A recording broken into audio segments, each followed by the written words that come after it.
السلام عليكم حبايبي الغاليين، تعالوا مع بعض نعمل أسرع وصفة ممكن تعمليها وأسهل طاجن ممكن تحضريه للغدا. يعني في أقل من 10 دقايق هتكوني محضرة الغدا بتاعك من غير مواعين كتير ومن غير ما تقفي في المطبخ كتير. يعني حاجة كده السهل الممتنع، وهتلمي كل العناصر الغذائية اللي موجودة في الطاجن ده. يعني لو عندك حتتين لحمة وكيس لسان عصفور هتحضري أسرع غدا ممكن تعمليه بطريقة سهلة ومن غير مواعين كتير وبطريقة بسيطة جدا.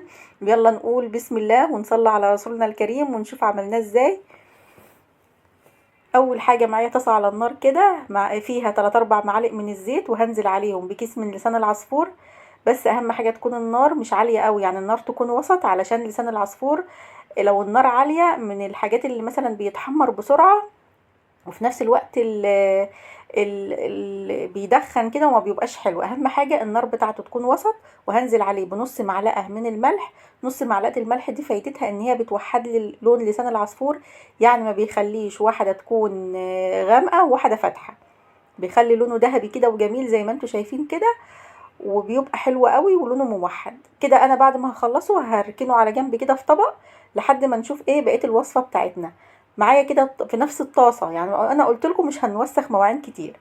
في نفس الطاسه هنزل بمعلقتين 3 كده من السمنه، ومعاهم فصين كده 3 من المستكه. ما عندكيش مستكه ما فيش اي مشكله خالص. ومعاهم ربع معلقه صغيره من حبهان البودر، وربع معلقه صغيره من الورق اللوري البودر. ما عندكيش بودر حط صحيح عادي.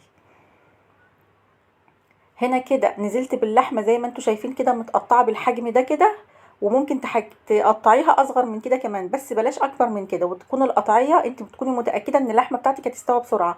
دي من قطعيه الموزه. نزلت عليهم بعد ما خدوا تشويحتين كده، نزلت عليهم بمعلقه صغيره من الفلفل الاسود، ونص معلقه صغيره من السبع بهارات، ومعلقه صغيره من الورق من مرقه الدجاج البودر، ومعلقه صغيره من الكاري، ومعلقه صغيره من البابريكا، وعليهم كمان بصلايه مفرومه.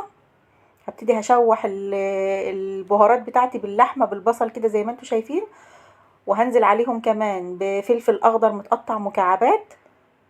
كميه الخضار تقدري تتحكمي فيها زي ما انت عايزه.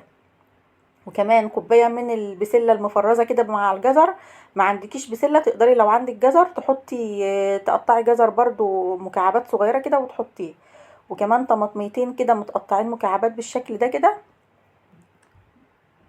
وهبتدي هديهم تشويحه كده وتقليبه كده لمده دقيقه على النار. زي ما قلت لك اهم حاجه تكوني متاكده ان اللحمه بتاعتك هتستوي بسرعه.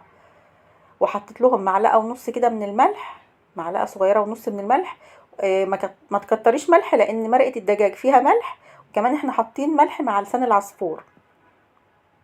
هديهم تشويحه كده لمده دقيقه، وهبتدي هكون بسخن الفرن في الوقت ده. انا هكون مولعه الفرن على درجه حراره 200، وهجيب طاجن او صينيه هحط فيهم نص الخضار باللحمه، وهنزل عليهم بلسان العصفور اللي احنا محمرينه.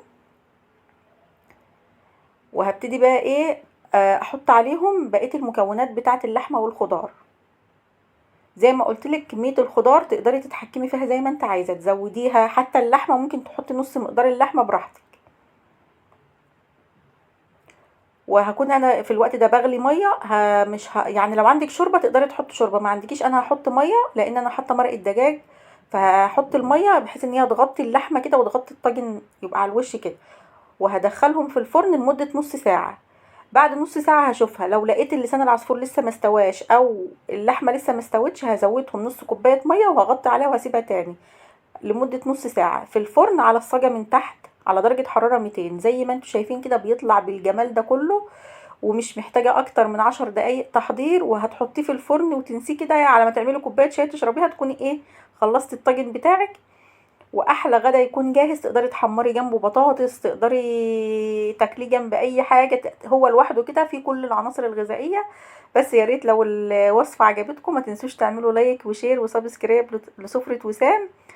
ويا رب الفيديو ان شاء الله يكون عجبكم. وما تنسوش بقى ايه تكتبوا لي في الكومنتات وتجربوه وتكتبوا لي في الكومنتات. وان شاء الله اشوفكم في فيديوهات جديده، والسلام عليكم ورحمه الله وبركاته.